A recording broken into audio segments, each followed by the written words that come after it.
Donc, je vais passer à une étiologie moins fréquente, donc, qui est la poussée inflammatoire au cours d'une insuffisance veineuse chronique CAMI. Alors oui, comme vous avez dit, cher Ahmed, qui est très rare. Alors comme on sait tous que pendant l'insuffisance veineuse chronique, les troubles trophiques sont fréquents.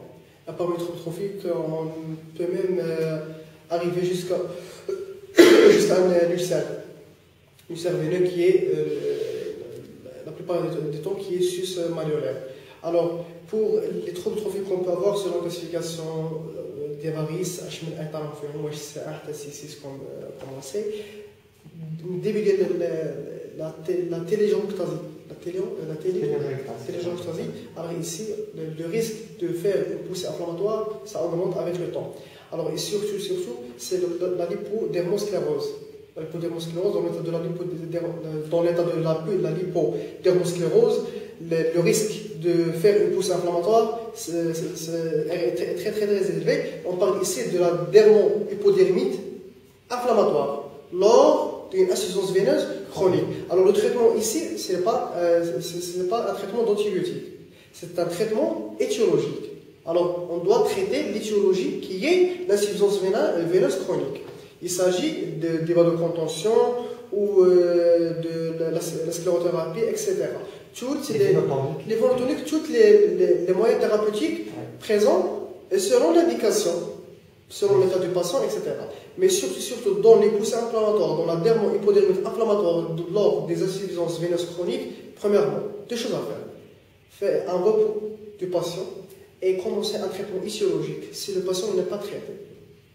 Parce qu'ici, on doute d'autres complications qui sont très méchantes. Donc, certains vont avoir tendance à prescrire des anti-inflammatoires. Donc, oui, il y a une indication anti-inflammatoire. Mais ce n'est pas une indication étiologique, qui ne va pas traiter l'étiologie. Parce que l'étiologie de la dermo-hypodermite inflammatoire, c'est les troubles trophiques qui sont secondaires de l'insuffisance veineuse chronique. Alors ici, qu'est-ce qu'il faut faire? Il faut traiter et régresser, c'est parmi les buts du traitement de l'insuffisance veineuse chronique. Donc comment être sûr que c'est une poussée inflammatoire, c'est pas un érysipèle ou un racine hyposant? Alors c'est le contexte. C'est le trouble trophique, l'antécédent des varices. Et les varices عندك. Les varices, c'est un facteur de risque des érysipèles. Les érysipèles, elle cherche la porte d'entrée, là, peut-être la tête très beau. Ou peut-être patient fibré, grosse jambe rouge, avec un placard bien limité. La fièvre se voit même avec la poussée inflammatoire. Oui, mais donc, généralement, on a juste un fébrécule. Donc 40. Les érysipèles, ça peut arriver à 40. Donc il faut être méfiant, c'est ça le message, il faut être méfiant avant de prescrire. Il faut éliminer un foyer infectieux, surtout l'infection, les mots qui tirent. Alors ici on parle du contexte, parce que premièrement la cause elle est très rare. Et le rythme il est bien limité, les résipèles. Deuxième des choses, le trouble trophique il est très descriptif pour l'insuffisance veineuse chronique. Il est très descriptif de l'insuffisance veineuse chronique. Et déjà, il y a l'antécédent. Parce que le patient, quand il arrive avec une poussée d'insuffisance inflammatoire lors d'une insuffisance veineuse chronique, quand les varices, ça existe déjà. Et c'est évolué dans le temps. Alors, quand un patient, pour faire le diagnostic différentiel entre une grosse jambe aiguë d'origine d'érysipèle et grosse jambe aiguë d'origine d'une poussée inflammatoire lors d'une insuffisance veineuse chronique, premièrement, c'est le contexte qui confirme. Parce qu'un patient avec une insuffisance veineuse chronique, une poussée inflammatoire, il est déjà connu. Voilà, il est déjà connu et l'évolution. On a déjà des troubles trophiques qui ont favorisé cette poussée inflammatoire. Parce que la poussée inflammatoire, il est secondaire au trouble trophique, comme j'ai dit en premier. Et le trouble trophique, c'est évolué. Je ne sais pas un stade C1 ou un stade C2. C'est au moins un stade C4. Voilà. Mais les résipèles, le contexte, il n'y a pas des varices. Premièrement, la description dermatologique qui a détaillé en premier. Deuxième des choses, la porte d'entrée. Alors, on est tout à fait en contexte. Maintenant, je vais la thrombose profonde ou la résipèle. Comment on va faire la différence? Et toujours, il y a le contexte. Ou qui est déjà alité pour grosse jambe aiguë. Ou je vais te faire les résipèles. Thrombose veineuse profonde, bien sûr. Voilà. Alors, c'est tout. D'accord, donc, shukran, c'est Amin. Merci. Donc, on passe à une étiologie encore moins fréquente qui est la rupture du kyste poplité. La rupture du kyste poplité, elle est très rare, donc déjà, il n'y a pas beaucoup de données dans la littérature. Donc, je vais parler d'abord, c'est quoi un kyste poplité? Un kyste poplité, c'est une dilatation de la bourse commune entre le chef médial du muscle gastrocnémien et le muscle semi-membraneux. Cette bourse, elle communique avec l'articulation du genou. Cette communication, elle est dite valvulaire, ça veut dire elle laisse passer le liquide articulaire de l'articulation vers le kyste. Donc, le liquide ne revient pas. C'est ça qui fait que le kyste augmente de taille et ne diminue pas de taille. Donc, il y a des pathologies qui vont faire que ce kyste va avoir une grande taille. Ce sont les pathologies responsables d'inflammation de l'articulation, responsables d'une et d'arthrose, c'est l'augmentation de la pression intra-articulaire. Ces pathologies sont par exemple la goutte, la polyarthrite rhumatoïde, la présence de lésions méniscales et l'arthrose. Ces pathologies sont pourvoyeuses d'augmenter le volume du kyste, et plus le volume est important, plus il y a risque de rupture.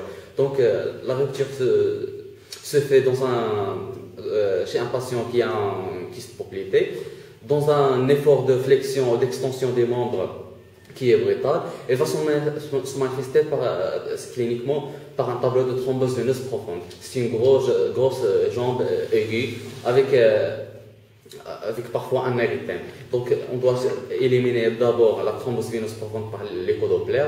Puis une fois on l'élimine, on va chercher les signes positifs de kyste poplité, qui sont la collection du contenu du liquide, le liquide du kyste poplité. Il va se manifester par une image hypoéchogène qui est bien limitée et qui communique avec l'articulation du genou. Donc on va mettre en évidence la communication entre l'articulation et la collection. Donc c'est ça le diagnostic positif. Il faut surtout éliminer la thrombose veineuse profonde. Donc on n'a pas de fièvre, surtout le patient consulte pour la douleur qui est brutale. Donc pour le traitement c'est l'évacuation éco-guidée. L'évacuation va soulager la douleur. On peut utiliser les anti-inflammatoires pour réduire l'inflammation. Ici il faut être attentif, il n'y a pas de contexte de fièvre, donc on est tranquille, on n'a pas d'infection. On peut même injecter des corticoïdes dans la collection, et il faut traiter l'étiologie responsable de l'arthrose. Il faut traiter la pathologie responsable de l'hypersécrétion du liquide articulaire et de l'inflammation synoviale. Donc il y a des complications. La complication la plus redoutable, c'est le syndrome de Loge, comme tu l'as déjà expliqué. Ce syndrome de Loge est favorisé surtout par l'héparinothérapie, car certains traitent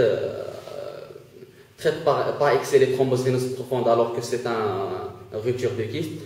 Cette héparinothérapie va favoriser le saignement au niveau de la synoviale, au niveau de la paroi du kyste.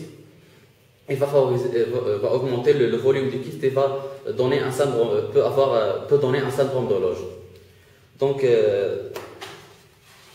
c'est ça le traitement. L'évacuation, les anti-inflammatoires, corticothérapie injectable. Donc, c'était ça pour...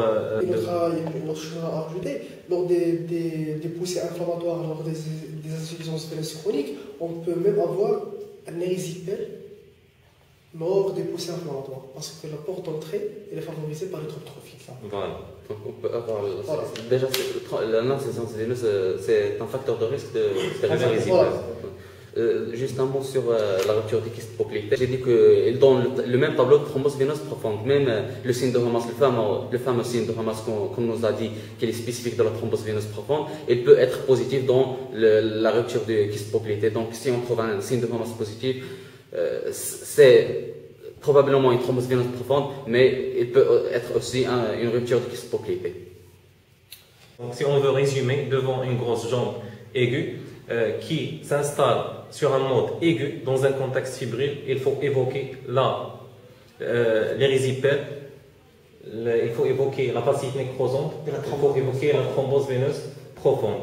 Si donc la grosse jambe s'installe sur un mode suraigu, dans un contexte fébrile, il faut évoquer les dermoépidermites infectieuses, donc surtout chez les sujets immunodéprimés. Si on n'a pas de la fièvre, donc il faut évoquer, bien sûr devant le contexte et la clinique, donc il faut penser à la poussée de l'insuffisance veineuse chronique. Et donc il faut penser également au pied diabétique, donc étiologie on n'en a pas parlé. Et si on a un contexte non fébrile avec d'autres lésions élémentaires dont vous avez parlé, donc il faut évoquer l'eczéma aigu de contact. Donc il y a donc la grosse jambe aiguë unilatérale et une entité très rare donc qui est la bilatéralisation de la grosse jambe aiguë. Donc devant cette entité, il faut évoquer en premier les causes générales. Donc il faut incriminer 3 organes. Le foie, le cœur et le rein. Et le rein, le foie, le cœur, le rein. Et donc en dehors de ça, si après donc avoir éliminé ces étiologies, il faut penser à 2 autres étiologies donc, qui sont moins fréquentes, qui sont la thrombose veineuse, la thrombose cave inférieure et l'hyperperméabilité capillaire paroxystique. Donc la thrombose veineuse, donc la thrombose cave inférieure, donc puisque c'est rare, donc je ne vais pas trop détailler. C'est le tableau de la TVP mais bilatéral. Voilà, donc il faut rechercher le contexte maintenant de la thrombose veineuse profonde, la pose d'un filtre cave, les antécédents néoplasiques, parce qu'il y a donc des thromboses d'origine néoplasique. Par exemple, les antécédents chirurgicaux, donc le patient a subi donc une chirurgie. Et donc il faut rechercher la circulation veineuse collatérale, donc abdominale collatérale. Généralement, l'installation est rapide, donc l'installation de l'œdème est donc rapide. Et dans ce cas, il faut toujours rechercher une insuffisance rénale associée. Donc l'insuffisance rénale associée, pourquoi? Donc parce que des fois, donc, elle peut être l'origine de... Et pour faire le diagnostic, il faut il faut un moyen d'imagerie qui est soit l'échographie, soit au mieux l'angio-TTM. La deuxième pathologie, donc, c'est l'hyperperméabilité capillaire paroxystique. Donc, le cas, on a un état de choc avec un œdème diffus. Et si on fait une NFS, donc on trouve une humoconcentration. Et donc c'est une pathologie qui est caractérisée par donc, un trouble de perméabilité capillaire avec une hypocomplémentémie. C'est surtout dans les chocs septiques.